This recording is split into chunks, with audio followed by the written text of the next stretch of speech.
Chit for Chit Comedy Channel. Comedy news from Narada. Comedy ప్రియులకు news ప్రియులకు స్వాగతం సుస్వాగతం.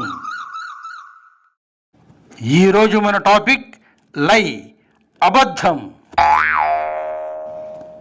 ప్రస్తుతం ప్రపంచం అబద్ధంలోనే, అబద్ధంగానే, అబద్ధంతోనే నడుస్తున్నది అంటే కాదనగలరా? ఎందుకు కాదంటారు? సాక్ష్యాలు కొట్టొచ్చినట్టు కళ్ళెదుటే కనబడుతుంటేను. కేంద్రంలో కాంగ్రెస్ చేసింది సత్య ప్రచారం. కేంద్రంలో కాంగ్రెస్ చేసిన ప్రచారం అంతా అసంబద్ధం.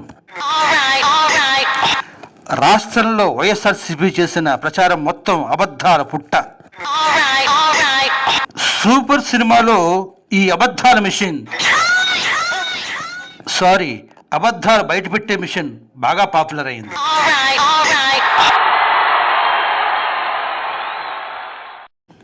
ఈ అబద్ధాల మీద కూడా సినిమాలు వచ్చాయి. 1991లో వంశీ దర్శకత్వంలో ఏప్రిల్ 1 విడుదల అబద్ధం గురించి. 2017లో లై పేరుతోనే ఓ సినిమా వచ్చింది. ఆ సినిమా అబద్ధం మీదే తీసిన, ఎందుకో ఎల్ అంటే లవ్, ఐ అంటే ఇంటెలిజెన్స్, ఈ అంటే ఎనిమిటీ అని పెట్టారు. ఇందులో పాయింట్ సూపర్.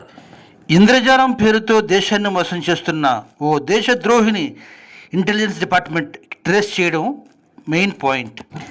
దీనికి direction Hanu Raghavapudi, hero Nithiin, villain action king Arjun.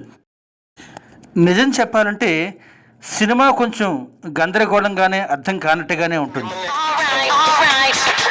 దీన్ని కూడా మనం సింబాలిక్గానే చెప్పుకోవచ్చు.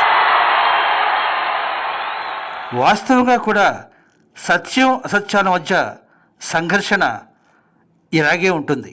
ఫర్ ఎగ్జాంపుల్, స్వామి వివేకానంద ఇలా అంటారు: లోకంలో సత్యమే భగవత్ స్వరూపం. సంపదలన్నీ సత్యం మీదనే ఆధారపడి ఉంటాయి. అన్నిటికీ సత్యమే మూలం. సత్యం కంటే శ్రేష్టమైనది మరొకటి లేనే లేదు. మరి వాస్తవం అలా ఉన్నదా? అబద్ధాలు చెప్పడమే పనిగా పెట్టుకున్న కాంగ్రెస్ 99 సీట్లు తెచ్చుకొని 300 సీట్లు తెచ్చుకున్న బీజేపీని కూలదోస్తారంటుంది. ఎంత అసంబద్ధం! ఇలా చెప్పడం వల్ల వారికి ఒరిగేదేమిటి? ప్రజల్ని కన్ఫ్యూజ్ చేయడమే వారి ఉద్దేశం. ఒక అబద్ధాన్ని నిజమని నమ్మించి మోసం చేయడమే వారి ఉద్దేశం. ప్రజల్ని మోసం చేయడమే రాజకీయమా?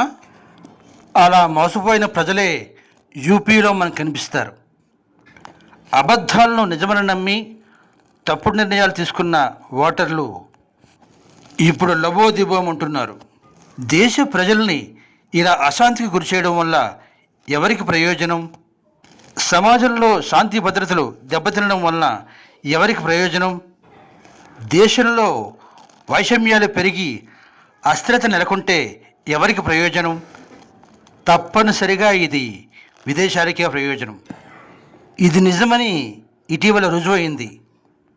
ఈ జనరల్ ఎలక్షన్స్లో వెస్టర్న్ డీప్ స్టేట్ ప్రమేయం చాలా ఉందని కమాండర్ సందీప్ ధావన్ ఒక ఆర్టికల్లో తెలియజేశారు. రాహుల్ గాంధీ పలికిన ప్రతి పలుకు వారి స్క్రిప్టేనని, వేసిన ప్రతి అడుగు వారి సలహాయేనని తేలింది. అంటే విదేశాల ప్రయోజనాల కోసం మన దేశ నాయకులు పాటుపడుతున్నారా? విదేశాల కోసం మన దేశంలో రాజకీయాలు చేస్తున్నారా? జమ్మూ కాశ్మీర్లో ఘోరాలకు ఇదే కారణమా? ఏందయ్యో ఇవన్నీ నన్ను అడుగుతున్నావు? నాకే వెనుక ఆ లైట్ డిటెక్టర్ ఏదో ఉంది కదా, దాన్ని అడగరాదు? ఏందమ్మయ్య, అబద్ధాలు పసిగట్టే మిషన్ ఉంటే సరిపోద్దా? అబద్ధాలు చెప్పే వాళ్ళ దగ్గర పెట్టే దమ్ముండొద్దు.